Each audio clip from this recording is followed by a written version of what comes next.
बिस्मिल्लाहिर्रहमानिर्रहीम।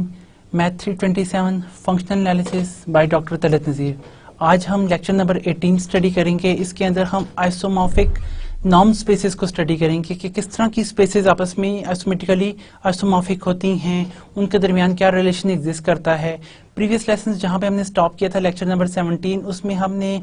Norm spaces को देखा था कि ये कैसे आइसोमेट्रिकली आइसोमॉर्फिक हैं। आज हम उसी तरह कंटिन्यू करेंगे। हमने आर एन को प्रूव कर चुके हैं कि आर एन जो है वो आइसोमेट्रिकली आइसोमॉर्फिक है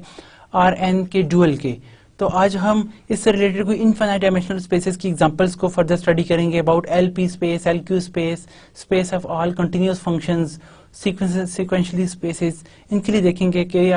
ये स्पेसेस किस तरह से आइसोमेट्रिकली आइसोमॉर्फिक होती हैं दूसरी अपनी ड्यूअल स्पेसेस के और बाकी स्पेसेस के भी। इसके करस्पॉन्डिंगली आज हम जो लेक्चर की जो आउटलाइन है वो कुछ इस तरह से है कि पहले तो हम आइसोमेट्रिकली आइसोमॉर्फिक नॉर्म स्पेसेस को देखेंगे कि आपके पास दो नॉर्म स्पेसेस के दरमियान कौन सी मैप्स एग्जिस्ट करती हैं जिनको हम आइसोमेट्रिक कहते हैं, और फिर वो कब दो स्पेसेस आपस में आइसोमॉर्फिक होती हैं। Further this isometry what relation about the dual spaces के दो स्पेसेस की डुअल स्पेसेस कहते हैं, इसको किस तरह से कनेक्ट किया जाता है। And further some problems we shall study और कुछ एग्जांपल्स को भी देखेंगे। सो हियर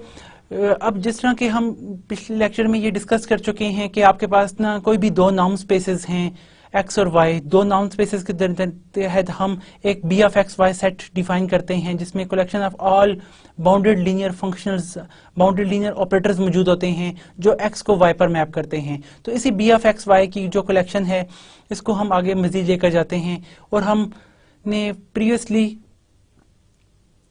ये भी स्टडी किया था आइसोमॉर्फिज्म से रिलेटेड के दो मैप्स जो हैं,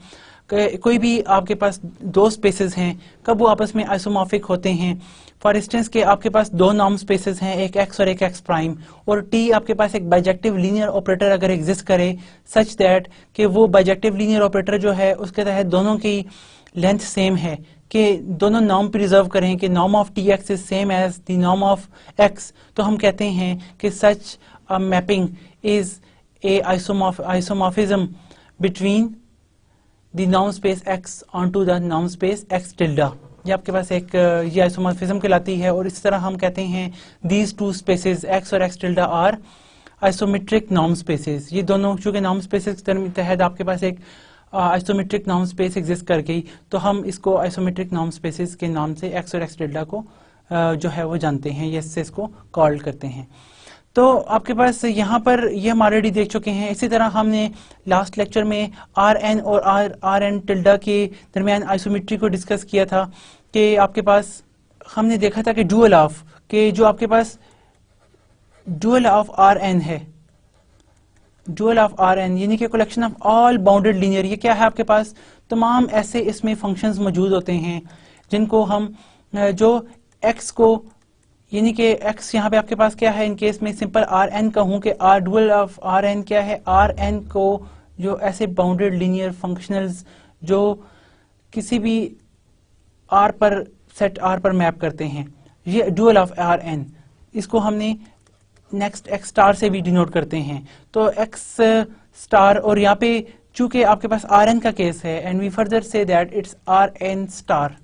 आर एन स्टार, ये आपके पास एक सेट होता है dual space of R n, जिसके अंदर तमाम आपके पास जो है वो लीनियर फंक्शनल्स मौजूद होते हैं। और हम ये देख सकते हैं कि आर एन का जो ये सेट है ये आइसोमेट्रिकली आइसोमॉर्फिक होता है the set of R n के, यानी कि एक आपके पास कोई मैप टी एग्जिस्ट करती है आर एन से, आर एन स्टार से आर एन की तरफ, सच दैट कि आपके पास ये टी जो है वो क्या है लीनियर, ये टी जो है वो आपके पास plus it's a bijective 1 1 and on 2 यानी कि, और तीसरी बात ये है कि आपके पास टी एक्स का आप नाम लें तो वो सेम वही आता है जो टी एक्स के लिए आता है, यानी कि दोनों की डिस्टेंस जो है वो लेंथ सेम है अंडर द नाम। तो आप कहते हैं कि ये जो इनके दरमियान एक मैप जरूर एग्जिस्ट करती है, तो इस वजह से आपके पास जो है ये दोनों स्पेसेस जो हैं आइसोमेट्रिकली आइसोमॉर्फिक है। इसको हमने अपने प्रीवियस लेक्चर में प्रूव किया था। आज हम फर्दर कुछ डिफरेंट स्पेसेस को कंटिन्यू करें, स्टडी करेंगे। जिस तरह हमने प्रूव किया था तो आपने ये सिमिलर स्टेप्स देखे थे जिनको हमने फॉलो किया था और अपने बड़े आराम से ये रिजल्ट जो है वो अटेन कर लिया था। आपको थोड़ी सी ज़रूरत है कि इन स्टेप्स को आप एक दफ़ा बड़े अच्छे तरीके से करें ताकि देखें कैसे ये जो एफ मैप आपको मिलती है, जो कि एक ऐसी मैप आपके पास एग्जिस्ट करती है यहाँ से यहाँ तक, जो लीनियर भी है और बाइजेक्टिव भी है। आज हम डिफरेंट स्पेसेस को, यानी कि सबसे पहले L1 स्पेसेस को देखते हैं कि L1 स्पेसेस और L इन्फिनिटी स्पेसेस का क्या रिलेशन है। The dual space of L1 का आप डुअल स्पेस देखें, यानी कि L1 की डुअल स्पेस क्या होगी? ऐसी मैप्स जो L1 को जो है ना R पर मैप करती हैं, ऐसी तमाम L1 की जो डुअल स्पेस है, डुअल को हम यहाँ पे L1 की डुअल स्पेस को देखते हैं, that is isometrically isomorphic to L infinity space. ये दोनों आपस में आइसोमेट्रिकली आइसोमॉर्फिक हैं, यानी कि आपके पास कोई ना कोई बाइजेक्टिव मैप जरूर एग्जिस्ट करती है, बाइजेक्टिव लीनियर ऑपरेटर आपके पास एग्जिस्ट करता है सच दैट कि उन दोनों की लेंथ भी सेम है। और इम्पॉर्टेंट बात कि आप एक मैप ऐसी डिफाइन कर सकते हैं जो कि बाइजेक्टिव भी होगी और लीनियर भी होगी। तो अब इसके प्रूफ की तरफ आए, क्या हम कैसे शो करेंगे कौन सी मैप एग्जिस्ट करती है जिसके तहत दोनों के एलिमेंट्स की लेंथ भी सेम है और वो मैप बाइजेक्टिव भी है और लीनियर भी है। सो इसके लिए हम L1 को स्टडी करें। L1 आपके पास क्या है? Space of all sequences. आपके पास तमाम स्पेस ऑफ सीक्वेंस है जो कि जिसके लिए हमारे पास शॉर्टर बेसिस एग्जिस्ट करती हैं। L1 के लिए शॉर्टर बेसिस ई के एग्जिस्ट करती हैं। ई के आपके पास वही कैनोनिकल डेल्टा है, यानी कि L1 के अंदर आपके पास बेसिस क्या हैं? आप देखें E1 आपके पास, यानी कि 1 0 0 सारी के सारी इन्फिनिटली टर्म्स। E2 आप देखें तो 0 1 0 further 0 up to so on, ये आपके पास E2 है। एंड आपके पास ये E हर एक के लिए ई के लिए ले लें तो आपके पास kth एंट्री इसकी जो है e k is the element 0 0 up to so on 0 and at kth position, ये इसकी जो kth पोजीशन है यहाँ पे 1 होगा, again 0 0 and further up to so on. And इसी तरह आपके पास ना ई के एग्जिस्ट कर रहे हैं, जैसे कैनोनिकल डेल्टा जिसको हम लास्ट क्लास में बड़ी अच्छी तरह स्टडी कर चुके हैं कि इसकी जो kth एंट्री है वो आपके पास 1 होगी kth पोजीशन पर, बाकी जो अदर पोजीशन है वहां पर इसकी वैल्यू 0 होगी। तो आपके पास शॉर्टर बेसिस एग्जिस्ट करती हैं L1 के हर एलिमेंट के लिए। तो then for every x belong to the L1 there is a unique representation. L1 के हर एलिमेंट की यूनिक रिप्रेजेंटेशन होगी जिस तरह के फाइनाइट डायमेंशनल स्पेसेस के हर एलिमेंट के लिए होती है। और वो यूनिक रिप्रेजेंटेशन फर्क क्या है? यहाँ पर आपके पास वहां पे फाइनाइट डायमेंशनल स्पेसेस में k = 1 to n होता है, लेकिन यहाँ पर आपके पास k = 1 to infinity होगा, क्योंकि L1 के अंदर जितने भी एलिमेंट्स होते हैं वो उसकी डायमेंशन इन्फिनिट डायमेंशनल स्पेस है आपके पास ये L1। तो आपके पास x किसके इक्वल होगा? k = 1 to infinity xi k e के आपके पास ये हैं। We consider a linear functional f from to L1 dual, क्योंकि यहाँ पे लीनियर फंक्शनल मौजूद हैं तो हम यहाँ पे कहेंगे कोई लीनियर फंक्शनल यहाँ पे हम पिक करते हैं। वेयर ये L1 प्राइम क्या है? That is a dual space of L1, किसके अंदर तमाम बाउंडेड लीनियर फंक्शनल मौजूद हैं। Since f is linear and bounded, ये हमने बाउंडेड लीनियर फंक्शनल यहाँ से चूज किया, तो उसके तहत what about f of x? अगर आप f यहाँ पे इसके ऊपर अप्लाई करेंगे तो आपके पास क्या आ जाएगा? That is summation from k = 1 to infinity xi k gamma k। अब f आपके पास लीनियर है तो लीनियरिटी की वजह से f जो xi k है हर एक से बाहर आ जाएगा, f जो है वो सबके ऊपर ऑपरेट होगा। यानी कि अगर आप यहाँ पर देखें, आप what are the steps f of x आप जब लेते हैं, दैट इज का मतलब है कि f आप पूरे स्टेप के ऊपर f जो है summation k = 1 to infinity of xi k e के इस पूरी के ऊपर आप अप्लाई कर रहे हैं। और ये आपको क्या देता है? लिनियरिटी की वजह से आप समेशन बाहर ले सकते हैं k = 1 to infinity, आपके पास क्या आ जाएगा? f of xi k e के। अगेन आप लिनियरिटी की दूसरी प्रॉपर्टी यूज करें तो xi जो है वो हर एक से बाहर कॉमन आ जाएगा, और हर एक से कॉमन आने की वजह से आप समेशन से भी ओवरऑल बाहर कॉमन ले सकते हैं। And you can write here कि आपके पास summation from k = 1 to infinity it is actually equal to the xi k of f of e k, और f of e k को आप अगर gamma कह दें, then we attain summation from k equal to the 1 to infinity xi k times some gamma k, where gamma k is the f of e k. इसके ऊपर operate होता है जिस तरह के फाइनाइट डायमेंशनल स्पेसेस में होता है, इसी तरह इनफाइनाइट डायमेंशनल स्पेसेस में इसी बेसिस पर ही इसके ऊपर आगे ऑपरेट होता है, लेकिन फर्क सिर्फ इतना है, यहाँ पे आपके पास डायमेंशन अप टू इन्फिनिटी है. अब where the number gamma k f के are uniquely determined by f, ये f के यूनिकली डिटरमिनेड फॉर्म में आपको मिलता है. Also the norm of e k का आप नाम लें, e k आपके पास क्या है 1 0 स्टैंडर्ड बेसिस हैं इनफाइनाइट डायमेंशनल, आप हर एक का नाम लें तो आपके पास जवाब 1 आता है. तो इसका क्या, इससे आप क्या ऑब्टेन करते हैं कि अगर आप यहाँ पर नॉर्म अप्लाई करें, नॉर्म ऑफ f लें या सिंपल नॉर्म ऑफ गैमा लें तो वो f ऑफ e k का नॉर्म है, और बाय कॉची-श्रीवाल्ज इनइक्वालिटी क्या होगा, that is less than the norm of f times norm of e k. ये आर एन का आपके पास एन का आर का एलिमेंट है ना, क्योंकि आपके पास देखें ये सारा सम जो है वो आपको आर में मिल रहा है, तो बाउंड्री लीनियर फंक्शनल होने की वजह से आपके पास that is less than norm of f times norm of e k which is equal to the norm of f, क्योंकि इसका नॉर्म आपके पास 1 के इक्वल है. और यहाँ पर आप सुप्रीमम भी यूज करें, इसका मतलब क्या है, ये हर एक से लेस है, तो वी कंक्लूड दैट कि आप सुप्रीमम ले लें तमाम गैमा केस का, तो वो भी less than norm of F के होगा. तो इससे क्या ऑब्टेन करते हैं कि गैमा हिंस आप ये नॉर्म ऑफ फाइनाइट नंबर है, गैमा के का सुप्रीमम भी लें वो लेस देन दिस है. तो इसका क्या मतलब है कि जब भी सुप्रीमम फाइनाइट होता है तो इससे क्या ऑब्टेन होता है कि आपका ये space of all bounded sequence में चला जाएगा. गैमा के यानी कि सुप नाम आप लेते हैं, sup mod of gamma k is less than some finite number k, ये आपके पास कोई आर का नंबर है उससे लेस है, तो इसका मतलब क्या है कि आपका ये सीक्वेंस जो है वो एल इन्फिनिटी को बिलोंग करता है. एल इन्फिनिटी में आपके पास space of all bounded sequence, इस space of all bounded sequence है, तो आपका बाउंडेड होने की वजह से सुप्रीमम चूंकि बाउंडेड है, less than some finite number है, तो गैमा के जो है वो एल इन्फिनिटी को बिलोंग कर जाएगा. अब ऑन द अदर हैंड देखिए, for every b belong to the space of all bounded sequence, इसके अंदर कोई बीटा के सीक्वेंस मौजूद है, we can obtain a correspondingly bounded linear functional. हम एक बाउंडेड लीनियर फंक्शनल ऑब्टेन कर सकते हैं जी ऑन L1 स्पेस में. In fact we may define g on L1 bye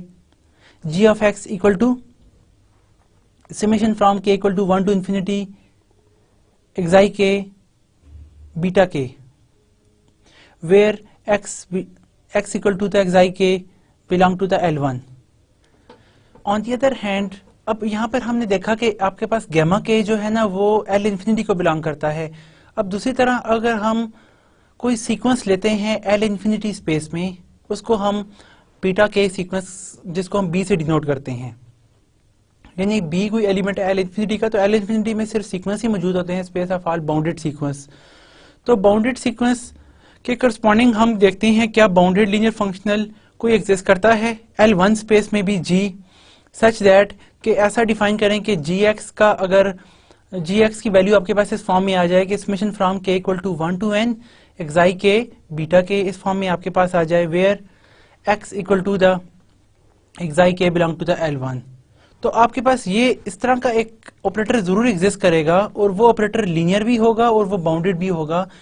क्योंकि आप अगर नॉर्म देखें, नॉर्म ऑफ gx लें तो आपके पास क्या होगा, नॉर्म ऑफ दिस वन, और आप इसका होल नाम आपके पास आ जाएगा.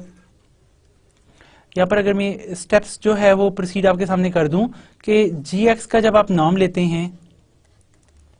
तो वो summation from k equal to 1 to infinity norm of xi k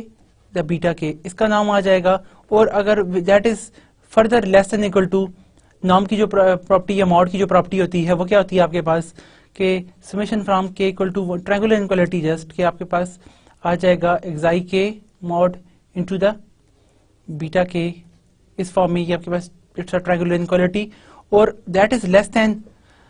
अब चूंकि इसको तो आप सेपरेबल कर सकते हैं, इसका कोई इशू नहीं है, आप इसको इस फॉर्म में ऐसे भी लिख लें तो इसके इक्वल ही होगा, ये वाली बात इससे लेस देन इक्वल ही रहेगी। सुप्रीमम ले लें, सुप्रीमम फ्रॉम जे के इसमें सबसे बड़ी वैल्यू जो है वो बी, देखें बी बीटा 1 बीटा 2 सारे के सारे आपके पास मौजूद हैं बाउंडेड में, तो इसकी सबसे बड़ी वैल्यू, तो बाउंडेड सीक्वेंस का फायदा ये होता है कि उसका सुप्रीमम एग्जिस्ट करता है, हर बाउंडेड सीक्वेंस का लेम सुप लेम एग्जिस्ट करता है, तो सबसे बड़ी अगर सुप्रीमम वैल्यू आप देखते हैं तो वो एग्जिस्ट करेगी। लेट अस से दैट कि वो आपके पास कोई एग्जिस्ट करती है, और वो एग्जिस्ट करती है तो क्योंकि बाउंडेड सीक्वेंस तो डेफिनेटली वो इक्वल हो जाएगी नॉर्म ऑफ एक्स के, ये आपके पास नॉर्म ऑफ एक्स की वैल्यू आ जाएगी यहाँ पर, और supremum of b j, supremum of b j आप यहाँ पे लिख दें, और अब आप यहाँ पे कह सकते हैं that is the sum up to 1 to infinity, है ना, तो यहाँ से आप क्या ऑब्टेन कर लेते हैं इसका, अगर आप यहाँ पे बाय डेफिनेशन पढ़ें तो क्या ये डेफिनेशन फिलफिल कर रहा है कि f of x mod is less than the c times norm of x. कोई भी फंक्शनल आपके पास तब बाउंडेड होता है कि अगर आप उसका नॉर्म या उसका मॉड लें that is less than some c times norm of x, एक सी एग्जिस्ट करना चाहिए। यहाँ पे आपके पास सी क्या है, this is the value of C, ये आपके पास वो सी की वैल्यू आपको दे रहा है, तो इसका मतलब है सी टाइम नॉर्म ऑफ एक्स आपको मिल गया। तो इससे ये ऑब्टेन हो जाता है कि आपका ये सीक्वेंस जो है वो बाउंडेड है। बाउंडेड होने के साथ ही, ये बाउंडेड और लीनियर होने के साथ ही आप देखें कि ये G1 के G जो है वो सीक्वेंस L1 के डुअल को बिलोंग कर जाएगा। डुअल को इसलिए कि ये एक ऐसा हमारे पास सीक्वेंस है जो आपके पास स्पेस ऑफ ऑल फंक्शन की फॉर्म में आपके पास लिखा गया है, तो ये बाउंडेड लीनियर फंक्शनल G जो है वो L1 के डुअल को बिलोंग करेगा। Hence and furthermore we finally show that the norm of f is a norm on the space L infinity. ये आपके पास नॉर्म जो है वो दोनों का इक्विवेलेंट है इन द सेंस कि अगर आप देखें कि what about the norm of f, norm of f लें तो वो आपके पास समेशन फ्रॉम आएगा वही k equal to 1 to infinity, ये आपके पास k equal to 1 to infinity xi k gamma k के मॉड की equal which is less than the supremum आप ले सकते हैं, क्योंकि बाउंडेड की वजह से आप इसका सुप्रीमम ले सकते हैं, bounded space of all bounded sequence है विथ समेशन वही ट्रायंगुलर इनइक्वालिटी और लेकर आपके पास norm of x time supremum of this one आया, और again by taking the sup with norm of x one अगर आप यहाँ पे ले लेते हैं दोनों तरफ, यानी कि अगर आप ये लें supremum of all those x whose norm equal to 1 with f of x, तो आपके पास क्या आ जाएगा, दैट इज लेस देन, इधर भी आ जाएगा supremum of norm of f और साथ multiply with norm of x, ये आपके पास इस साइड पे भी supremum with supremum of this value, तो ये किसकी इक्वल हो जाएगा आपके पास, this will give you the norm of f value that is less than the supremum of j times gamma j, ये हमारे पास वैल्यू आ जाएगी। And from this we obtain that 1 और 2 को आप कंसेक्टिवली देखें तो ये आपको बता देगा कि नॉर्म ऑफ एफ जो है वो supremum of j the mod of gamma j की इक्वल है, which is the norm on l infinity, जो एल इंफिनिटी के नॉर्म के इक्वल है। Hence this formula can be written as कि norm of f is same as the norm of c at infinity where c belong to the c is the element of L infinity, यानी कि gamma जो है वो c infinity का element है। It shows that bijective linear mapping on L1 dual space onto L infinity space defined by के ये तमाम यहाँ के dual space के element को C यानी कि गामा जो L infinity space of all bounded sequence पर मैप करता है इज एन आइसोमॉर्फिज्म, ये आपके पास आइसोमॉर्फिज्म होगा क्योंकि तमाम बाउंडेड लीनियर फंक्शनल्स जो हैं आपको ऐसे मिल जाते हैं कि जो बाउंडेड लीनियर मैपिंग एक ऐसी एग्जिस्ट करती है जो कि बाइजेक्टिव भी है और उन दोनों के तहत दोनों का नाम भी सेम आ रहा है। फर्दर आपके पास dual space of LP is LQ के LP का जो डुअल आप ले लें, one can say that LP prime is isometrically isomorphic to the LQ, Q इसका ना कंजुगेट है, क्योंकि इस तरह से कंजुगेट है कि हमारे पास 1/P प्लस 1/Q किसकी इक्वल है, 1 की इक्वल। तो आपके पास हम कह सकते हैं कि P आप जो भी लें 1 से ग्रेटर और Q 1 से ग्रेटर लेकिन इन्फिनिटी से लेस, तो आपको Q जो भी एग्जिस्ट करेगा उसके करस्पॉन्डिंग एल क्यू वो इसके ड्यूअल के आइसोमेट्रिकली आइसोमॉर्फिक होगा। अगर आप देखें तो आपके पास एलपी के हर एलिमेंट के लिए शॉर्टर बेसिस एग्जिस्ट करती हैं ई के की फॉर्म के लिए, जो कि कैनोनिकल डेल्टा है वही 100 010 001 जो हम जिस तरह स्टैंडर्ड बेसिस डिफाइन करते हैं।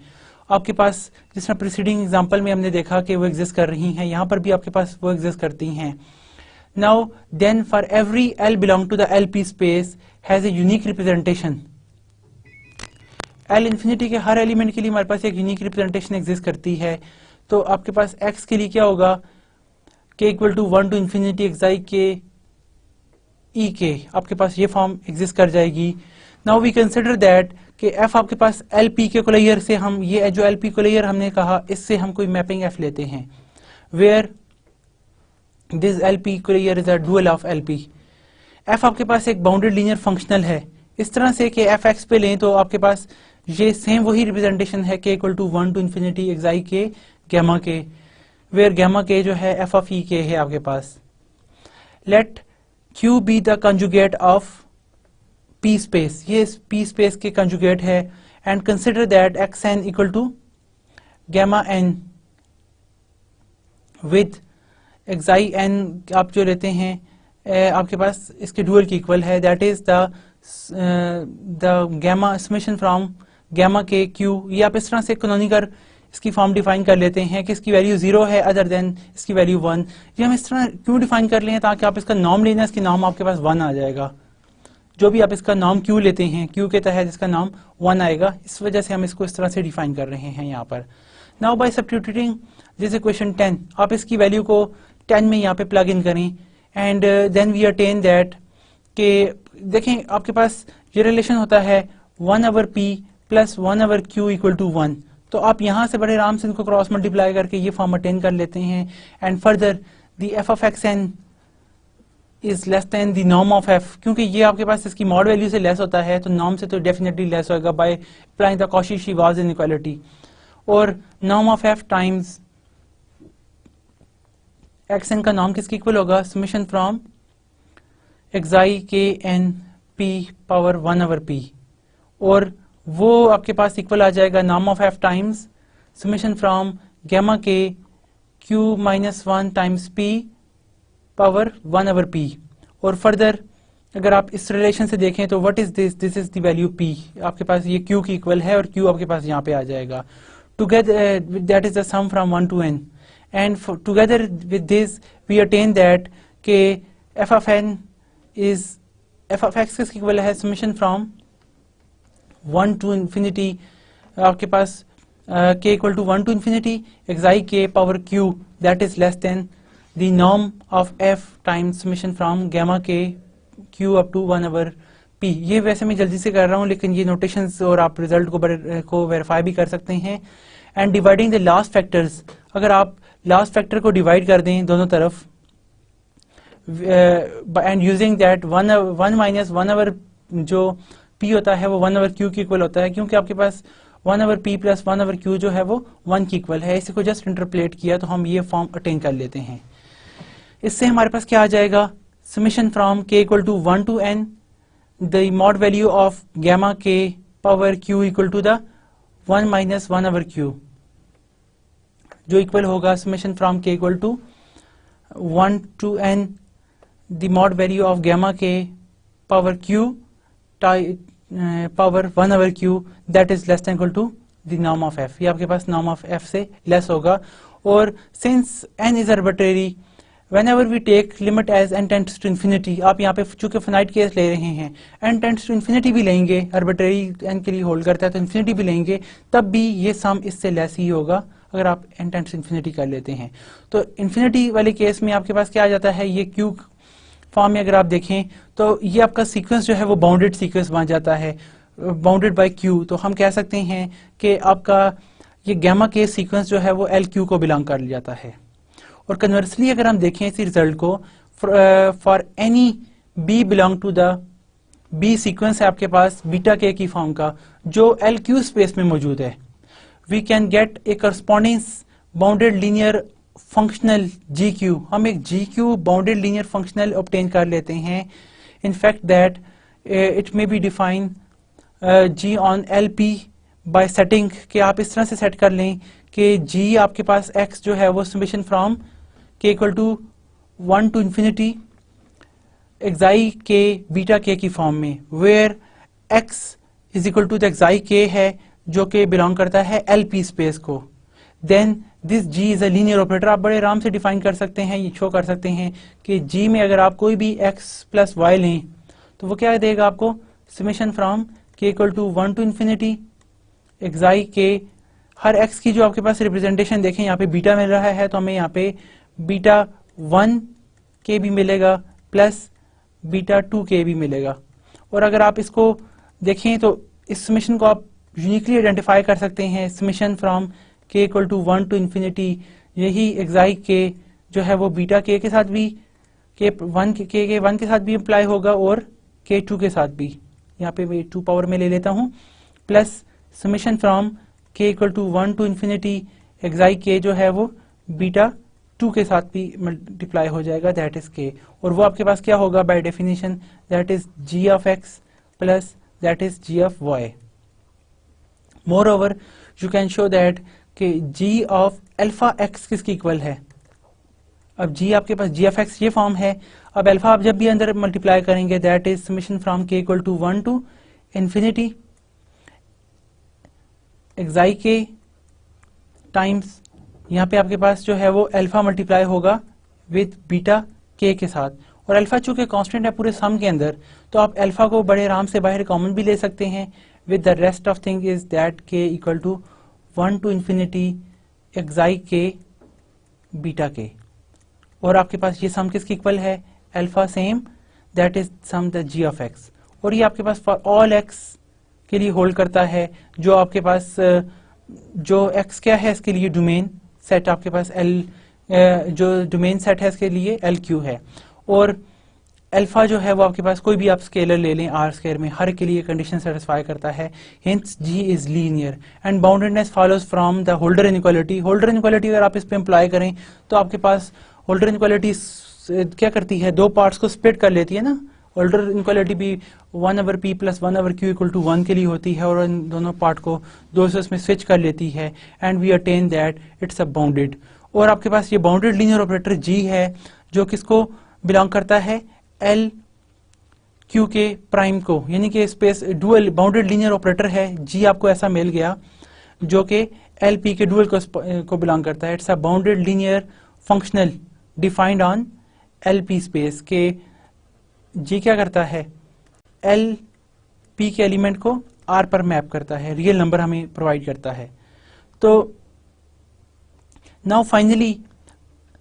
We prove that the norm of F, ये जो आपने एफ लिया इज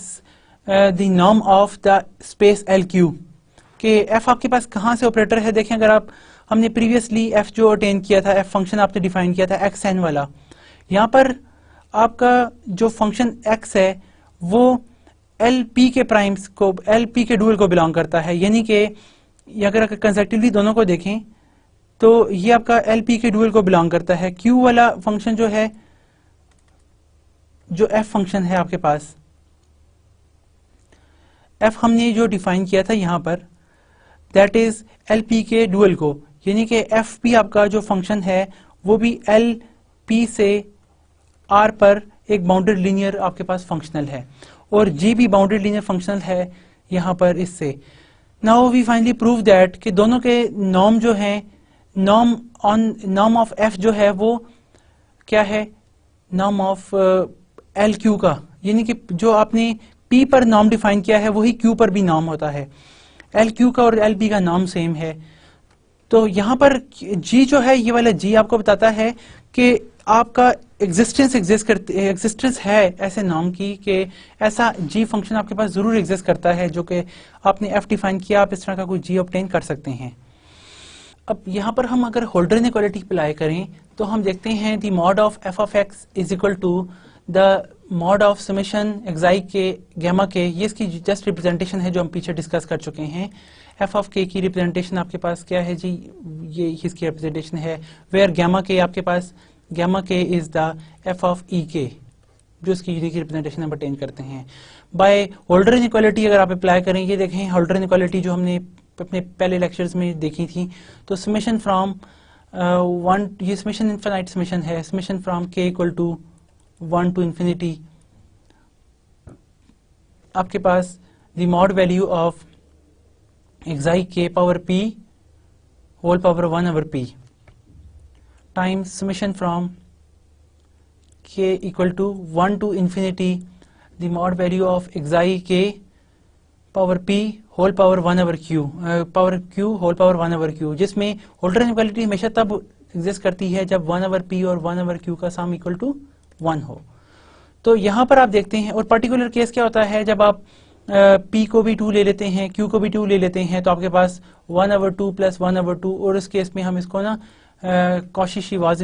इक्वालिटी के नाम से जानते हैं। वो इसका पर्टिकुलर केस है जो हम ऑलरेडी देख चुके हैं अपनी रिजल्ट्स में। तो यहाँ पे आपके पास ये सम किसकी इक्वल है, ये आपके पास LP का सम है, नॉर्म ऑफ x इक्वल आ जाएगा, और ये सम आपके पास सेम है, that is sum up to k equal to 1 to infinity, the sum from k equal to 1 to infinity आपके पास ये है।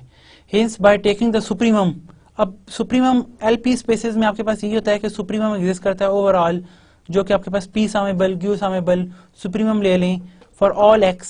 विद द नॉर्म 1, नॉर्म आपके पास 1 ले लें, इसका सुप्रीमम नॉर्म लेते हैं, यानी कि फॉर इंस्टेंस आप कह सकते हैं supremum of all those x whose norm equal to 1, जिनका नाम हमारे पास 1 के इक्वल है। तो आप f ऑफ x का नॉर्म लेते हैं, तो दैट इज आपके पास लेस देन आ जाएगा supremum of all those x whose norm equal to 1 times norm of x with summation, यही summation from k equal to 1 to infinity आपके पास gamma k एक्चुअली क्या है, वो ही f of e k है, and its whole power is again the 1 over q, वही holder inequality की जो आपके पास फॉर्म आई है, ये कोई आपके पास नंबर आ रहा है। अब ये किसकी इक्वल है, नॉर्म 1 की इक्वल, और आप इसको देखें bye definition this will gives us the norm of f, तो हम यहाँ पे दैट इज लेस देन कह सकते हैं with that is less than summation from k equal to 1 to infinity times the mod value of gamma k, ये real numbers हैं आपके पास, इसकी power q whole power 1 over q, इस वजह से मॉड है क्योंकि ये रियल नंबर्स हैं हमारे पास। और यहाँ पर ये भी देखें ये नॉर्म की इक्वल आ गया, और that is summation from k equal to 1 to infinity, ये गैमा के आपके पास क्या है, वो मैं आपको यहाँ पे बता चुका हूँ कि गैमा ए के आपके पास f ऑफ e k है, आपके पास ये फॉर्म आ गई। Hence again from the 12 we must see that the equality sign hold, के आप रिवर्स में भी शो कर सकते हैं, जिस तरह कि हम अपने प्रीवियस लेक्चर्स में करते आए हैं कि नॉर्म फाइंड करें, तो आपके पास प्रीवियसली हम जिस तरह यूज करते आ रहे हैं, दूसरा केस लेकर आप ये शो कर सकते हैं कि आपके पास summation from k equal to 1 to infinity आप जो है वो gamma k whole power q, then summation की whole power 1 over q, that is जो है वो क्या होगा, greater than norm of f, ये आ जाएगा। और 1 और 2 इम्प्लाई करें तो आपके पास क्या आ जाएगा, norm of f is equal to summation from k equal to 1 to infinity gamma k power q 1 over q। अब f नाम आपके पास क्या है, ये q का नाम आ रहा है, लेकिन एक्चुअली हमने f जो है वो नाम किसके लिए डिफाइन किया है, p के लिए, तो p का नाम और q का नाम सेम आ रहा है। तो यहाँ पे रिटर्न देखें, रिटर्नली c के यानी कि q के नाम और इसका नाम के तहत दोनों की लेंथ सेम है, where c is a sequence in LQ space,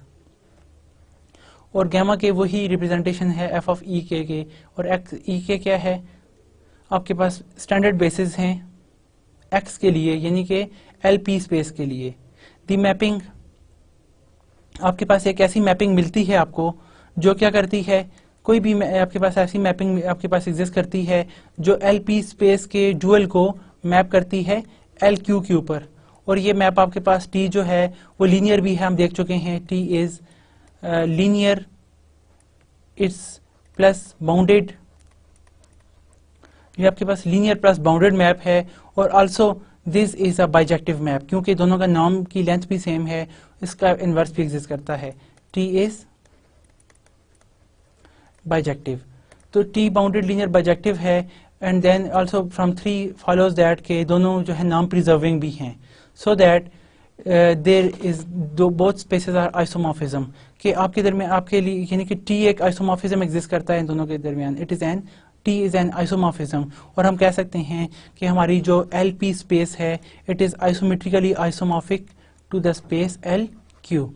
ये हमारे पास इसका प्रूफ आ गया क्योंकि हमारे पास एक बाइनरी मैप एग्जिस्ट करती है। ये रिजल्ट थोड़ा सा आप देखें ट्रिकीज हैं, लेकिन आप इनको याद ना कीजिएगा, लेकिन समझिएगा ज़रूर कि किस तरह से आप प्रूव करते हैं, क्या क्या टेक्निक यूज़ होती हैं दो स्पेस को आइसोमेट्रिकली आइसोमॉर्फिक शो करने के लिए। तो इस तरह की ट्रिक्स आपको आनी चाहिए। वैसे तो normally these results are just for the understanding, ठीक है। इस तरह के रिजल्ट्स जो हैं अक्सर एग्जाम्स में नहीं पूछे जाते, ये सिर्फ आपको बताती हैं कि किस तरह की स्पेसेस आपस में आइसोमेट्रिकली आइसोमॉर्फिक होती हैं, इनके दरमियान कैसे कोई मैप एग्जिस्ट करती है कि आप कहते हैं कि ये जो स्पेसेस हैं ये आपस में आइसोमेट्रिकली आइसोमॉर्फिक हैं। हमें बाइजेक्टिव मैप शो करनी होती हैं जो 1 ऑन 2 भी हो, जो लीनियर भी हो, बाउंडेड भी हो, जिनके नॉर्म भी दोनों के तहत सेम आए। तो इस तरह आपके पास कुछ और रिजल्ट्स भी हम देख सकते हैं। Now what is the significance of these results and the similar examples? In applications, it is frequently quite useful to know that general form of bounded linear functionals on the space of practical importance. इस तरह की हमारे पास इनकी बड़ी practical importance है, यानी कि आप बहुत सारी एक तरह की स्पेसेस या उनकी डुअल स्पेसेस को एक क्लासिफाई कर लेते हैं कि इनके तहत इनके अंदर वर्क करना जो है वो सेम है। Our examples gives general representation of bounded linear functionals on Rn। अब हमने Rn का देखा, L1 स्पेस को भी देखा कि वो L1 स्पेस जो है वो dual of L infinity space के आइसोमेट्रिकली आइसोमॉर्फिक है। इसी तरह Lp को भी देखा, Lp स्पेस जो है, Lp स्पेस का जो डुअल है वो Lp स्पेस का जो डुअल है वो Lq स्पेस के आइसोमेट्रिकली आइसोमॉर्फिक है, जो कि उसका कंजुगेट है। तो इस तरह ये इनके दरमियान इंपॉर्टेंट हमें कैरेक्टरिस्टिक्स जो है वो प्रोवाइड करते हैं। कुछ हम एग्जाम्पल प्रॉब्लम्स भी देख लेते हैं, यानी कि यहाँ पर आप ये भी देख सकते हैं कि आपके पास जो space of all continuous function है Cn स्पेस के अंदर आप देखें, अगर आपके पास जो इन्फिनिटी नॉर्म है, आप ये अगर आपके पास एक स्पेस है, ये आप देख सकते हैं आइसोमेट्रिकली आइसोमॉर्फिक है। Cn के अंदर आप जो है नॉर्म 1 ले लें, नॉर्म 1 नॉर्म जो हम ऑलरेडी डिफाइन कर चुके हैं, ये दोनों आइसोमेट्रिकली आइसोमॉर्फिक होंगी। हमारे पास एक बाइजेक्टिव मैप एग्जिस्ट करती है जो 1 भी है और ऑन 2 भी है, और ये शो करती है कि ये दोनों स्पेसेस आपस में आइसोमेट्रिकली आइसोमॉर्फिक हैं। बाइजेक्टिव लीनियर मैप हम शो कर सकते हैं। इसी तरह आप जो है सिमिलर स्टेप्स को फॉलो करते हुए ये रिजल्ट जो है वो अटेन कर सकते हैं। अच्छा, इसी के साथ ही आप ना जो है बहुत सारी अदर एग्जांपल्स जो हैं वो देख सकते हैं। C0 स्पेस में,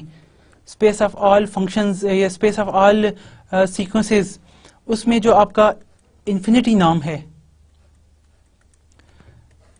ये भी आपके पास स्पेस जो है is isometrically isomorphic to the L1 space. L1 जिसमें आपके पास तमाम बाउंडेड सीक्वेंसेस मौजूद हैं उसके लिए, और अंडर द नॉर्म 1,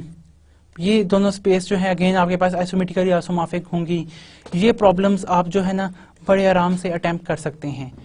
और इसी तरह आपके पास जो है वन कैन आस्क यू के जो बाउंडेड लीनियर फंक्शनल्स होते हैं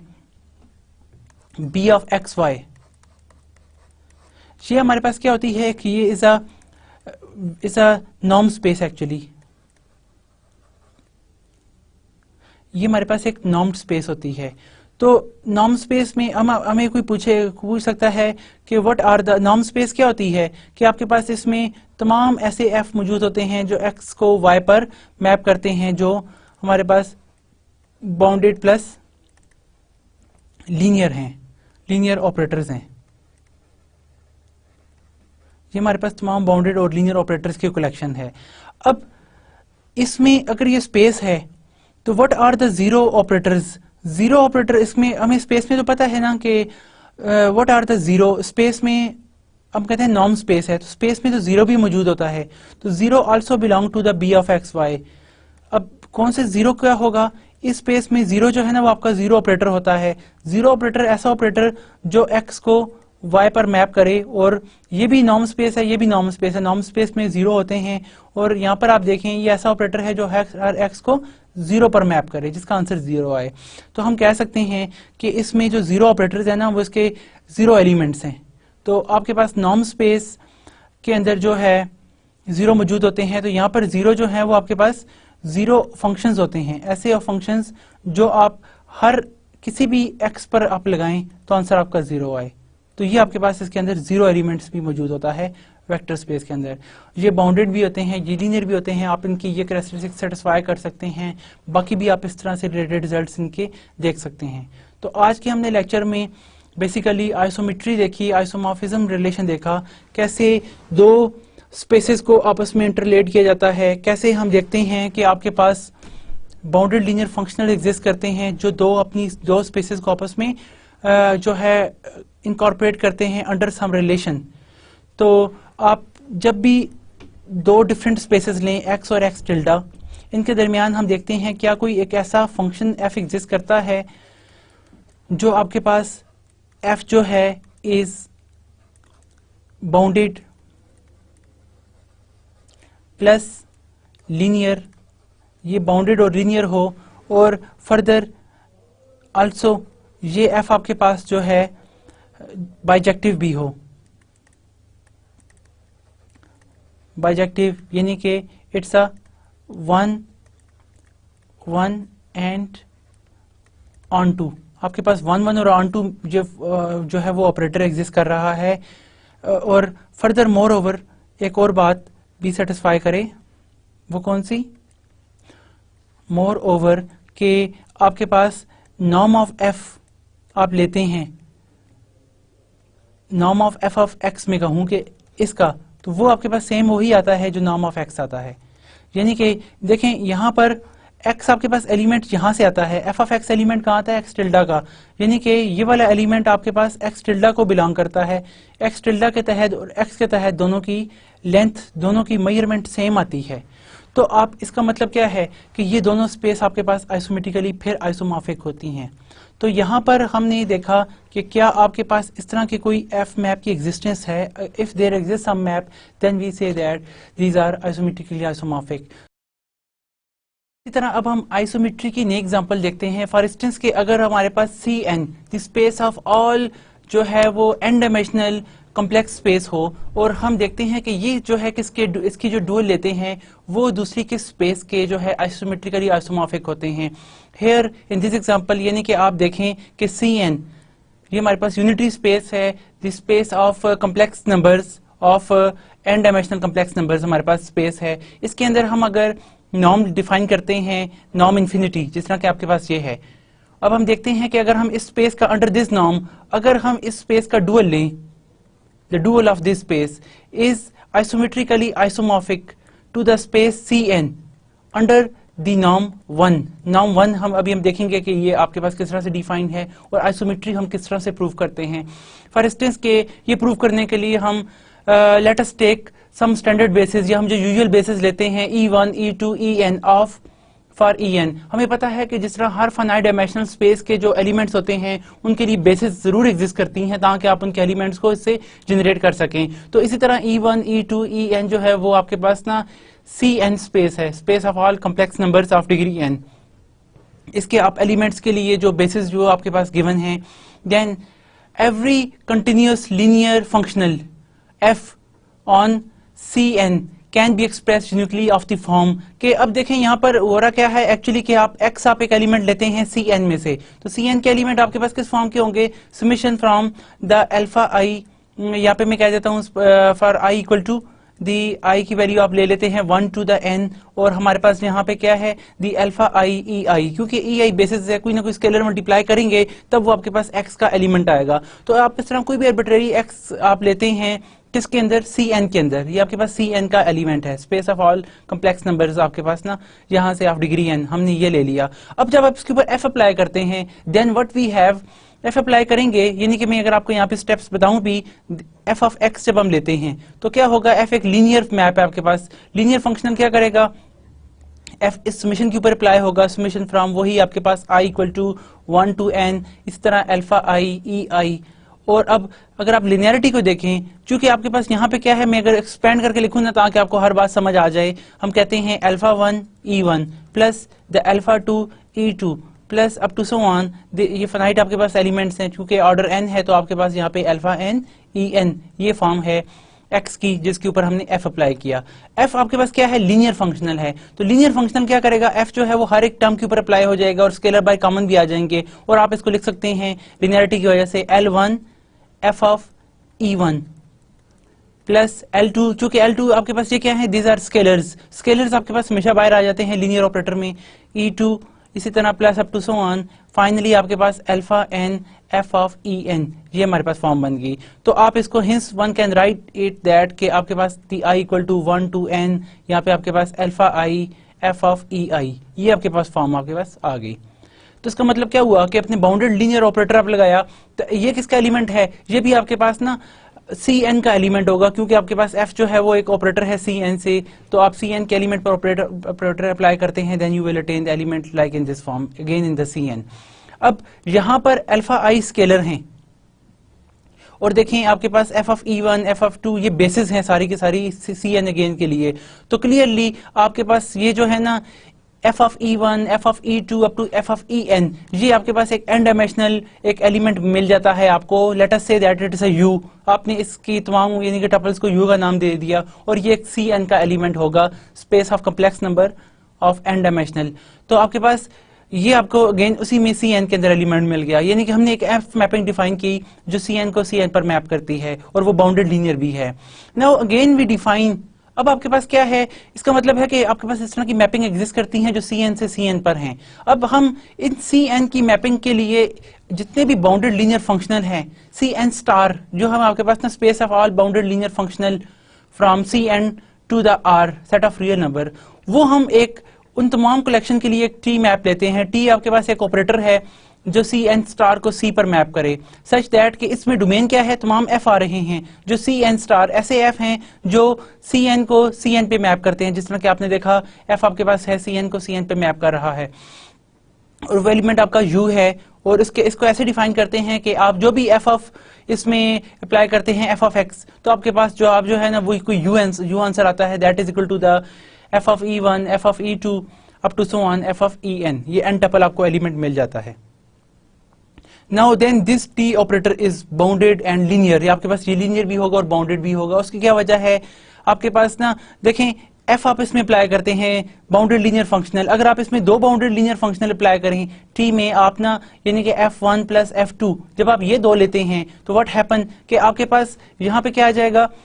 ये आपको कुछ u1 plus u2 kind element देगा, और आप इसे सिंपली कह सकते हैं कि यहाँ पे आपके पास क्या आ जाएगा, f1 प्लस f2, ये आपका जो फर्स्ट होगा एलिमेंट ये किस पे अप्लाई होगा, E1 के ऊपर। इसी तरह f1 प्लस f2 जो है वो f1 प्लस f2 जो है वो आपके पास अगेन E2 पे अप्लाई होगा,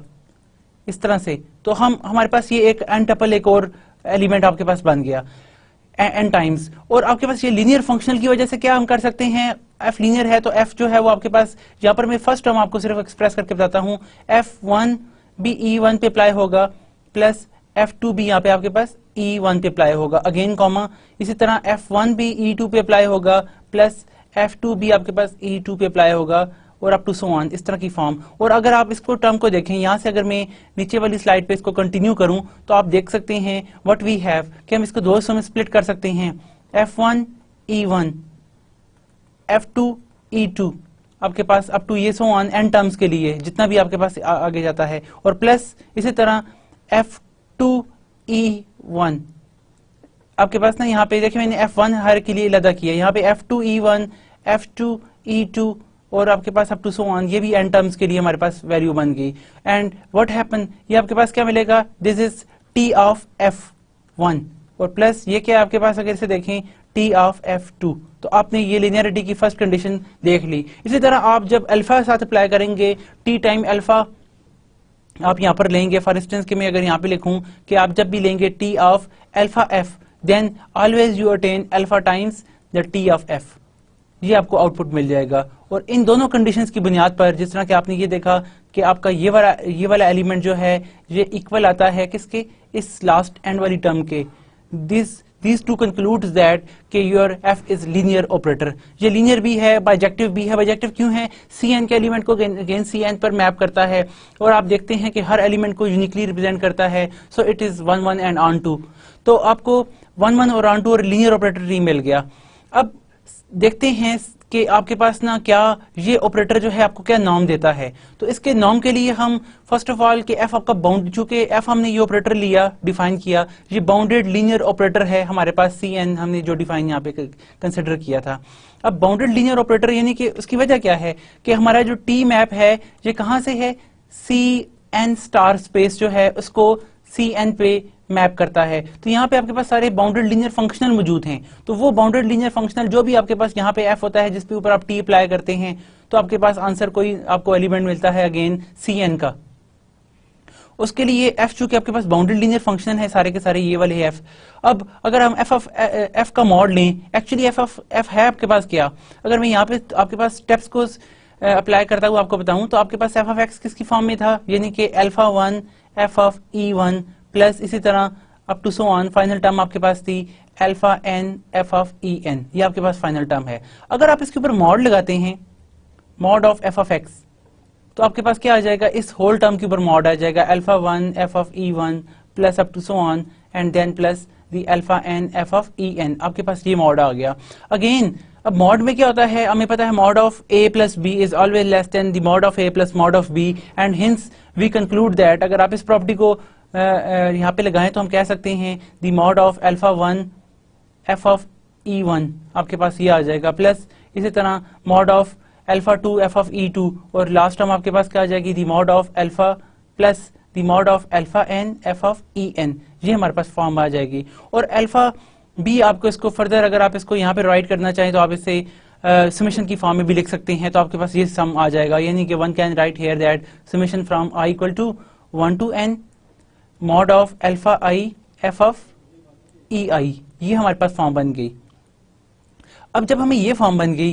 तो आप यहाँ पर देखें हम इसको स्प्लिट भी कर सकते हैं अगेन कि हमारे पास ना ये मॉड है तो ये इसमें कोई हर्ज नहीं है कि आप summation from i equal to 1 to n लिख लें और अल्फा आई मॉड लिख लें और इस तरह F of e i mod लिख लें, ये आपके पास फॉर्म बन गई। और अब जब हम सुप्रीमम लें यहाँ पर देखें अल्फा आईज क्या है आपके पास, स्केलर हैं। व्हाट हैपन कि अगर आप इन सब में से ना अल्फा आई सबसे बड़ी वैल्यू ले रहे हैं तो वो सबसे बड़ी वैल्यू हर एक के साथ मल्टीप्लाई होती है, अल्फा 1 भी है अल्फा 2 भी, तो हम क्या कहते हैं सब में ना मैक्सिमम वैल्यू साथ मल्टीप्लाई करते हैं, हर एक के साथ अल्फा 1 अल्फा 2 मल्टीप्लाई होने के बजाय उन सब आई वैल्यू में से जो सबसे बड़ी मैक्सिमम वैल्यू है वो हर एक के साथ मल्टीप्लाई होती जाए। तो उसके लिए हम यहाँ पे सुप्रीमम की टर्म यूज करते हैं। व्हेनेवर देखें आपके पास ना इन सब का जो मैक्स होगा वो सपोज कोई अल्फा के है तो अल्फा के जब सबसे मल्टीप्लाई होगा तो that is less than equal to the summation time, ये आपको कंडीशन मिल जाएगी। और उसको अल्फा के कोई भी हो सकता है, इस वजह से हम यहाँ पे सुप का नाम ले लेते हैं, जो वो भी अल्फा जो भी आपके पास फॉर्म है इसके लिए। तो ये टर्म हमारे पास that is less than equal to the sup form आ गई। उसकी वजह ये मैंने आपको बताई कि आपके पास ना बहुत सारे अल्फा हैं, अगर आप सुप लेंगे तो सुप्रीमम जो सबसे मल्टीप्लाई होगा that is always greater than and equal to these terms, वो आपके पास ग्रेटर देन इक्वल टू यहाँ पे सुप्रीमम के साथ आ जाएगा। अब यहां पर अगर आप गौर करें तो व्हाट इज दिस, आपने इसको u के नाम से सपोज किया था और ये आपका जो अंदर वाली टर्म u है और उसके ऊपर मॉड है, then that will give you the u norm 1। u norm 1 क्या होता है आपके पास, यानी कि तमाम टर्म का जो सम होता है वन सम ना, यानी कि विद पावर p की जगह 1 1 ले लें अप टू समेबल, लेकिन आपके पास फाइनाइट सम है और सम 1 है, यानी कि हर के ऊपर मॉड के ऊपर पावर 1 है, ये आपके पास आ गया। सुप्रीमम यहाँ पे तमाम अल्फा स्केलर का सुप लें अप टू n टर्म्स के लिए तो that is equal to the infinity, क्योंकि ये भी आपके पास बाउंडेड है तो बाउंडेड के लिए हम इन्फिनिटी नॉर्म यूज करते हैं, आपके पास ये फॉर्म आ गई। अब आप यहाँ से देख सकते हैं कि अगर हम ये x नॉर्म को नीचे डिवाइड कर दें यहाँ पर, या ओवरऑल में एक और आपको ना जिस तरह हम सेकंड नॉर्म की प्रॉपर्टी यूज करते हैं, अगर मैं सुप यहाँ पे अप्लाई कर दूं, यानी कि अगेन इम्प्लाइज दैट कि मैं इसी कंडीशन पे सुप लगाता हूँ supremum of f of x mod, और सुप भी कौन सा कि नॉर्म इन्फिनिटी लेता हूं ऐसा कि जिनकी नॉर्म वैल्यू 1 है, तो मेरे पास यहाँ पे भी आ जाएगा that is less than equal to again the supremum of norm of x infinity equal to 1। और यहाँ पे राइट हैंड साइड पे मेरे पास क्या है जी आपके, यानी कि आप देखें यहाँ पे हमारे पास है norm of u 1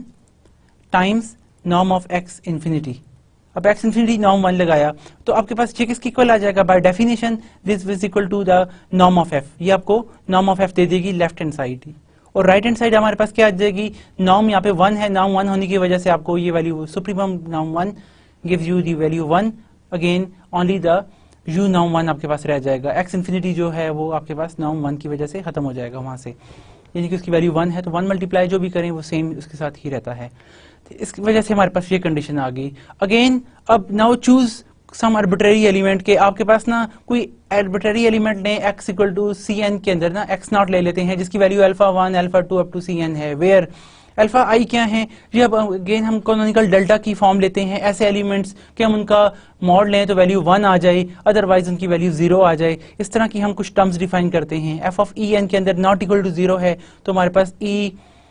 iota N का कंजुगेट, कंजुगेट क्यों, क्योंकि ये कॉम्प्लेक्स नंबर्स की कलेक्शन है हमारे पास, तो यहाँ पे कंजुगेट टर्म भी साथ आएगी। जब आप नॉर्म लेते हैं तो नॉर्म में कंजुगेट का आपके पास, हमें पता है कि कॉम्प्लेक्स एनालिसिस की डेफिनेशन है कि नॉर्म वहाँ पे आपको मॉड को, इसके कंजुगेट को खत्म कर देता होता है। तो हमारे पास यहाँ पे ये वैल्यू इक्वल टू 0, ये दो तरह से हमने इसको डिफाइन कर दिया कि एफ ऑफ ई आई अगर 0 है तो ये 0 है, अगर नॉट 0 है तो इसकी ये वैल्यू है। देन व्हाट हैपन कि आप एफ ऑफ एक्स आपके पास नॉट है, अगर हम इसका नॉर्म इन्फिनिटी यहाँ पे यूज करें, नॉर्म इन्फिनिटी अप्लाई करें, यानी कि that is the supremum norm, तो सुप्रीमम नॉर्म आपके पास तमाम वैल्यूज का अगर आप यहाँ पे मॉड लेते जाएं तो आपको क्या मिलेगा, सारी की सारी value less than equal to 1 होंगी, क्योंकि कुछ 0 हैं, कुछ 0 से के अलावा होंगी, और सबका जो सुप लेंगे that is always less than 1। और what about the f of x naught, अगर आप इसके ऊपर ही एक्स नॉट लगाते हैं then you will attain the इस एक्स नॉट के लिए, यानी कि आपके पास ये चॉइस है। और u की टर्म्स में अगर हम इसे डिफाइन करके देखें then we attain f of x naught equal to the u1 norm, कि आपके पास सुप नॉर्म 1 के तहत ये वैल्यू आ गई, and therefore it will gives you the value. देखिए वो क्या वैल्यू कि आपके पास यहाँ पे f of x u norm जो है that is always less than equal to f of x naught over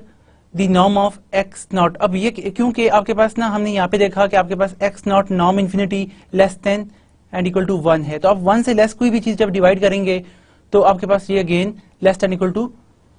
ये चीज ग्रेटर देन इक्वल टू हो जाएगी, क्योंकि 1 से छोटी चीज इसके नीचे डिवाइड हो रही है। अब हमें पता है कि ये वाली चीज again less than equal to होती है सुप्रीमम जब आप लेते हैं, सुप ले लेते हैं साथ किसके, दी सुप्रीमम ले लेते हैं साथ, आपके पास यहाँ पे क्या है f of x naught mod over norm in x naught of infinity, और सुप्रीमम भी वो लेते हैं कि x naught norm is not equal to 0, और ये सुप्रीमम जाके इक्वल होता है किसके, एफ ऑफ एफ नॉर्म की इक्वल होता है। तो अब यहाँ से अगर हम देख लें, अगर हम ये इसका मतलब ये है कि ये टर्म हमेशा इसके सुप्रीमम से लेस होती है, सुप्रीमम का मतलब सबसे बड़ी टर्म, सबसे बड़ी टर्म जाके एफ के बराबर होती है, तो इससे क्या कंक्लूड हुआ कि ये वाली वैल्यू इस नॉर्म ऑफ एफ से लेस है। तो हिंस हम ये देख लेते हैं कि आपका नॉर्म ऑफ एफ यहाँ पे क्या शो हो जाता है, norm of f is greater than the norm of u1। तो 1 एंड 2 इम्प्लाइज अगर आप करें तो हमें क्या मिल जाता है, norm of f is equal to the u1, क्योंकि हमने पहले यहाँ पे शो किया कि f1 नॉर्म ऑफ f जो है वो less than norm of u1 under, और यहाँ पे norm of u1 is again less than the norm of f। तो 1 and 2 implies that both norms are equal, and what about the u, the value u is equal to the t of f under the norm 1। तो अब देखें हमें क्या मिल गया कि दोनों का नॉर्म सेम है, इसका नॉर्म और इसका नॉर्म इन्फिनिटी के तहत हमने डिफाइन किया था, और इसका नाम हमने नॉर्मल, यानी कि यहाँ पे नाम इन्फिनिटी के तहत हुआ था यूज, इसका नाम 1 के, तो सी एन के दोनों एलिमेंट्स हैं अंडर। यहाँ पे देखिए आइसोमेट्री हमें मिल रही है कि आप डिस्टेंस यहाँ पे नाम 1 के तहत कैलकुलेट करें, वहां पे आप नाम इन्फिनिटी के तहत कैलकुलेट करें, दोनों की लेंथ सेम आती है मैपिंग्स की अंडर द मैपिंग टी। तो इसका मतलब क्या है कि वो जो लीनियर मैप है, बाउंडेड भी मैप है आपके पास, लीनियर बाउंडेड जो आपके पास टी ऑपरेटर है, उसके तहत अगर आप किसी वैल्यू का नाम लें और वो इधर भी देखें, वो मैप जो है आपके पास बाइजेक्टिव भी है, तो इसका क्या मतलब है कि there is the isomorphism between these two, आपको आइसोमेट्रिकली आइसोमॉर्फिज्म मैप टी मिल गई, क्योंकि टी आपका क्या है, मैं यहाँ पे अगर गेन लिखूं टी आपके पास बाइजेक्टिव भी है, प्लस टी आपके पास जो है वो लीनियर भी है, टी आपके पास बाउंडेड भी है, क्योंकि हमने इसका नॉर्म भी देख लिया, बाउंडेड है तो नॉर्म एग्जिस्ट करेगा, बाउंडेड लीनियर ऑपरेटर मिल गया, और सबसे बढ़कर आखिरी बात कि आप टी का जो नॉर्म लेते हैं अंडर द एफ, नॉर्म 1 लेते हैं, वो आपके पास सेम वही आता है जो नॉर्म ऑफ एफ है। तो इसका क्या मतलब है कि दोनों का नॉर्म भी सेम है। आप इधर यानी कि ये वही बात है कि टी एक्स का जब आप नॉर्म लेते हैं that is equal to the norm of x, तो यहाँ पे x की जगह क्या है, f है, क्योंकि आपके पास बाउंडेड लीनियर फंक्शनल के ऊपर ये कंडीशन अप्लाई हो रही है। हिंस वी कंक्लूड दैट के दोनों का नॉर्म लेंथ सेम आ रही है, एंड वी कंक्लूड कि दोनों मैप्स जो हैं वो आपस में आइसोमेट्रिकली आइसोमॉर्फिक होती हैं। तो ये हमने इसमें इंपॉर्टेंट तरीका देख लिया कि किस तरह Cn में Cn का जो डुअल है वो आइसोमेट्रिकली आइसोमॉर्फिक है Cn के अंडर नॉर्म 1। अब इसी तरह आप जो है डुअल स्पेस ऑफ C0 आपके पास क्या है, ऐसे तमाम सीक्वेंस की कलेक्शन, ऐसे तमाम xn आपके पास यहाँ पे मौजूद हैं, सीक्वेंसेस मौजूद हैं। मैं यहाँ पे सीक्वेंस डाल लेता हूँ सच दैट कि वो सीक्वेंस जो है ना वो 0 को कन्वर्ज करते हैं whenever n tends to infinity। तमाम ऐसे सीक्वेंस की कलेक्शन है। और L1 हमें पता है तमाम हमारे पास बाउंडेड सीक्वेंस हैं जिनके को हम ना अंडर द इसका जो है वो लेते हैं, इनका सम लें, absolute sum is convergent. Absolute sum इसका जो है ना हम हर एक का लें तो वो एब्सोल्युटली कन्वर्जेंट, यानी कि स्पेस ऑफ सीक्वेंस है हमारे पास बाउंडेड सीक्वेंस। तो सिंस अब ये आप देखें इसका डुअल लें, इसका मतलब क्या है कि सी स्टार के जो है भी जितने भी बाउंडेड लीनियर फंक्शन है जो सी नॉट को आर पर मैप करते हैं, अब वो पूरी स्पेस जो है वो L1 स्पेस के आइसोमेट्रिकली आइसोमॉर्फिक है। अब यहाँ पर सिंस अब आपके पास C0 के लिए भी ना EI एग्जिस्ट करते हैं, लेकिन ये कौन से EI, शॉर्टर बेसिस के तहत जो इनफाइनाइटली मैनी एलिमेंट्स है ना, क्योंकि आपके पास ये सीक्वेंस की कलेक्शन है, तो सीक्वेंस में तो हमें पता है इनफाइनाइटली मैनी टर्म्स होती हैं, तो यहाँ पे EI भी आपके पास इनफाइनाइटली मैनी होंगे। अब हर EI में इनफाइनाइटली मैनी के लिए भी आपके पास हर x0 के एलिमेंट की आपको एक यूनिक रिप्रेजेंटेशन मिलती है। कैसे कि x equal to the summation from i equal to 1 to infinity alpha i EI। और f अगर आप कोई बाउंडेड लीनियर फंक्शनल आर्बिट्ररी लें तो f अगर आपके पास इसके ऊपर अप्लाई होता है तो वो क्या हो जाएगा, यानी कि अगर आप Sn इस फॉर्म में लिखते हैं कि इन सब का सम चूंकि एग्जिस्ट करता है आपके पास ना, क्योंकि bounded space of all bounded sequence है, हम Sn यहाँ पे डिफाइन कर रहे हैं अगेन इसका एलिमेंट C0 का। तो f जब Cn यानी कि आपके पास 0 को कन्वर्ज करने वाला एक सीक्वेंस है तो f Sn के ऊपर लगेगा तो क्या हो जाएगा, ये अगेन वही प्रॉपर्टी यूज करते हुए f चूंकि आपके पास बाउंडेड लीनियर है, f अंदर आ जाएगा, हर एक टर्म के ऊपर इंडिविजुअल अप्लाई हो जाएगा, जिस तरह कि हमने पिछली एग्जांपल्स में देखा। अब है क्या, यहाँ पर अगर आप दोनों को कंपेयर करके देखें xn को और sn को, दोनों को देखें, क्योंकि ये इनफाइनाइटली मैनी टर्म्स हैं, यहाँ पे इनफाइनाइटली मैनी टर्म्स हैं, और अगर आप n टेंड्स टू इन्फिनिटी कर दे तो दोनों का जो बिहेवियर है वो सेम हो जाएगा अंडर दैट नॉर्म इन्फिनिटी, यानी कि बाउंडेड नॉर्म के तहत दोनों का डिफरेंस जो है वो 0 हो जाएगा whenever n tends to infinity. यहाँ पे भी आपके पास इन्फिनिटी आ जाएगा। इसका मतलब है ये है कि Sn जो है ना वो इसको कन्वर्ज करती है सीक्वेंस आपके पास। f चूंकि आपके पास कंटिन्यूअस है, क्योंकि C0 में जो भी आप बाउंडेड लीनियर फंक्शनल लेते हैं वो कंटिन्यूअस में होते हैं, bounded linear implies continuity. It follows that के आपका कंटिन्यूटी क्या कहती है कि xn अगर आपके पास किसी x को कन्वर्ज करे तो f ऑफ xn हमेशा f ऑफ x को कन्वर्ज करता है। ये आपके पास अगर कोई मैप f कंटिन्यूअस होता है, इफ f इज कंटिन्यूअस, ये हमारे पास कंटिन्यूअस की एक बहुत इंपॉर्टेंट कैरेक्टरिस्टिक्स है। तो आपके पास देन ये हमारे पास है, if f is continuous then we have always this. तो इसका क्या मतलब है, f ऑफ xn भी f ऑफ x को, f of Sn f of x को कन्वर्ज करेगा। हिंस आप f ऑफ x को यहाँ पर देखें, जब आप कन्वर्जेंस अप्लाई करते हैं तो यहाँ पे भी इन्फिनिटी टाइम आपके पास टर्म ये आ जाएगी वेयर x जो है वो अल्फा i की कलेक्शन है, जो हमने यहाँ पे लिया, कहाँ पे, x C0 के अंदर मौजूद है, space of all sequences which converges to 0, यानी कि आपके पास अल्फा i's जो हैं वो डेल्टा i 0 को कन्वर्ज करते हैं। Now first to show that कि आपके पास ये जो L1 स्पेस में f जो है E1 ये L1 स्पेस में है, यानी कि space of all bounded sequence में है, उसके लिए अगेन आप ना अल्फा i कैनोनिकल डेल्टा की फॉर्म में वही डिफाइन करते हैं जिस तरह हम प्रीवियस डिफाइन करते आए हैं। और अब आप f ऑफ x0 जो एलिमेंट लेते हैं xi वाले, इनका अगर आप नॉर्म इन्फिनिटी लें तो नॉर्म इन्फिनिटी यानी कि बाउंडेड के लिए हमेशा सुप नॉर्म एग्जिस्ट करता है, और सुप नॉर्म के तहत तमाम की तमाम टर्म्स जो हैं वो आपके पास क्या होंगी, लेस दैन इक्वल टू 1। और आप जब इसके ऊपर f ऑफ x0 लगाते हैं वो आपके पास ये टर्म आ जाएगी, और चूंकि ये सारी की सारी टर्म सुप नॉर्म से डिफाइन है, और आपके पास summation from i equal to 1 to n ये वाली आपको फॉर्म मिल जाएगी, and that is again less equal to the norm f। वो क्यों कि आपके पास अगर आप यहाँ पर देखें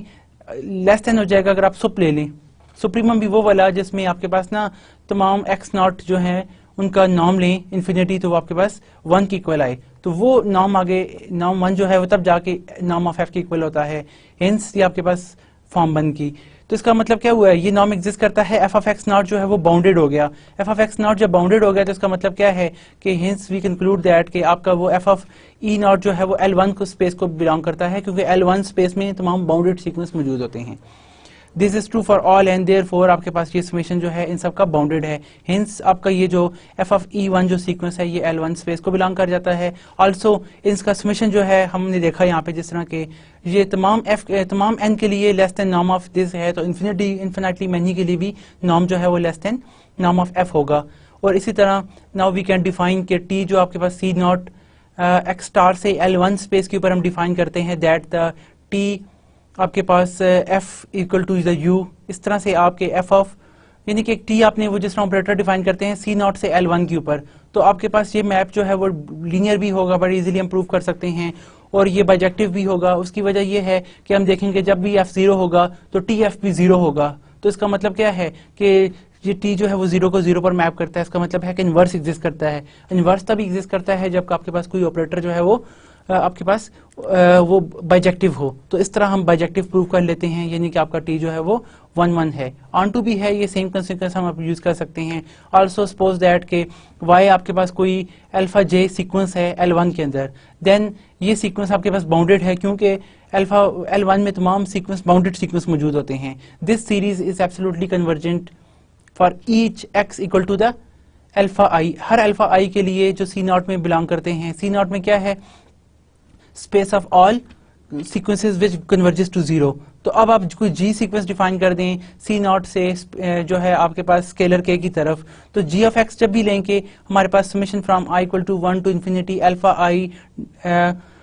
लेमडा i की कलेक्शन हमें मिलेगी, वेयर लेमडा i आपके पास वही सीक्वेंस है जो कन्वर्जेस टू 0 है, C नॉट के अंदर सीक्वेंस है। जी क्लियरली आपके पास लीनियर होगा क्योंकि ये आपके पास इस तरह की जो भी कलेक्शन होती है वो लीनियर होती है, आप बड़े आराम से प्रूव कर सकते हैं। सो जी ऑफ एक्स के ऊपर जब हम मॉड लेते हैं तो मॉड ऑफ दिस और बाय अगेन ट्रायंगुलर इनइक्वालिटी के मॉड हर एक के ऊपर डिस्ट्रीब्यूट करें और फिर आप जब नॉर्म लेते हैं then we attain this form. तो आपको यहाँ पे ये कोई स्केलर कांस्टेंट मिल गया। आप गौर करें, हम सिर्फ बाउंडेड शो करने के लिए ये भी काफ़ी होता है कि आपका वो जो नॉर्म ऑफ जी एक्स है ना वो लेस देन होता है किसी C times norm of x naught के, under what norm X naught है या जो भी। तो हम कहते हैं कि अगर कोई देयर एग्जिस्ट सम सी,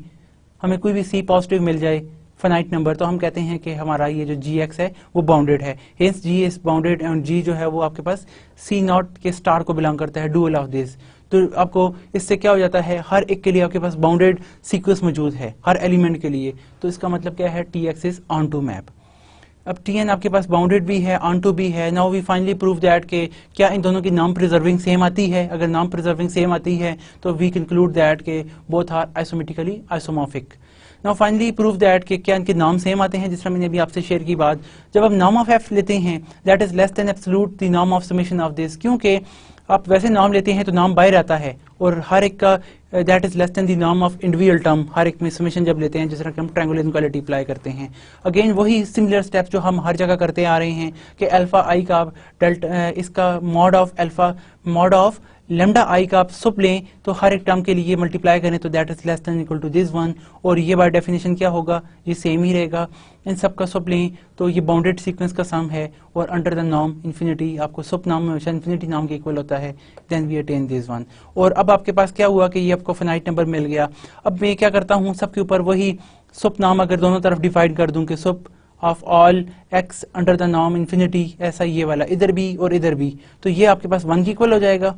और राइट हैंड साइड पे क्या आ जाएगा, it's becomes the norm of F. ये वाली चीज अगर सुप यहाँ पे लगता है तो ये नॉर्म ऑफ एफ की इक्वल हो गया, that is less than this infinite sum summation from i equal to 1 to n mod of f of e i mod. और अब आप इस पिछली कंडीशन को साथ कंबाइन करें देन वी अटेन दैट कि आपका ये सम इसकी इक्वल है और वो क्या है, नॉर्म ऑफ u1 की इक्वल है, जिस तरह कि हमने पीछे देखा, और that is equal to the norm of tf1। तो इसका क्या मतलब है कि आप जो किसी भी एलिमेंट का नाम लेते हैं, जिस तरह x का नाम लेते हैं, तो वो आपके पास इक्वल आ जाता है नाम ऑफ tx का। अंडर यहाँ पे कोई और नाम हो सकता है, यहाँ पे इन्फिनिटी नाम है तो यहाँ पे नाम 1। तो दोनों का अपने लिहाज से जो भी नाम लें, दोनों की लेंथ सेम है, f उसके ऊपर कोई रोल प्ले नहीं करता। यहाँ पे दोनों की डिस्टेंस अपने अपने सेट्स में सेम आती है हमेशा। जो लेंथ यहाँ पे है इस नाम के तहत वही लेंथ यहाँ पे x की है, tx की लेंथ वही है जो x की लेंथ है, अपने अपने नाम्स के तहत दोनों की इक्वालिटी आपको मिल जाती है। तो इसका क्या मतलब है कि दोनों के अंदर आइसोमेट्री एग्जिस्ट करती है। अब 1 1 भी है, ऑन टू भी है, यानी कि bijective linear bounded plus this isometry, this will gives you that this map T is isometrically isomorphism to the C naught under this infinity norm। इसके dual से L1 स्पेस के यहाँ पर है।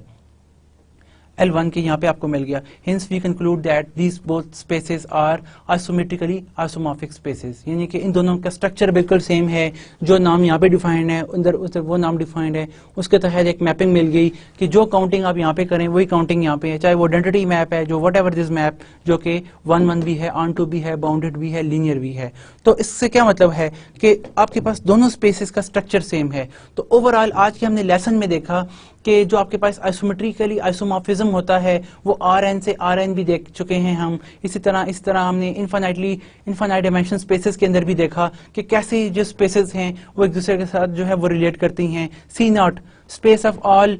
Sequences which converges to zero और space of all bounded sequences, ये दोनों अगर आप इसका डुअल लें तो वो इसके आइसोमेट्रिकली आइसोमॉर्फिक हैं, कि दोनों में काम करना सेम है। ये जो चीज़ आपको यहाँ पे मिल रही है वही चीज़ यहाँ पे मिल रही है, स्ट्रक्चर दोनों का सेम है, अगरचे एलिमेंट डिफरेंट हैं। तो स्ट्रक्चर अंडर द मैप के जिस तरह एलिमेंट की कैलकुलेशन आप इधर करते हैं वही इधर आ रही है। तो आपको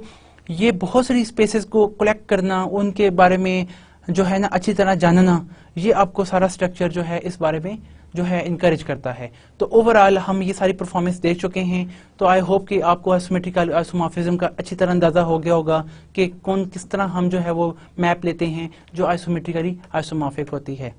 यहाँ पे हम अपना आज का लेसन जो है वो उसको स्टॉप करते हैं। फिर नेक्स्ट टाइम हम ना इनर प्रोडक्ट स्पेसेस पे बात करेंगे और फिर हम देखेंगे कि क्या इस तरह ये बाउंडेड लीनियर फंक्शनल वहाँ पे क्या रोल प्ले करते हैं। Okay, thank you very much. अल्लाह हाफिज़।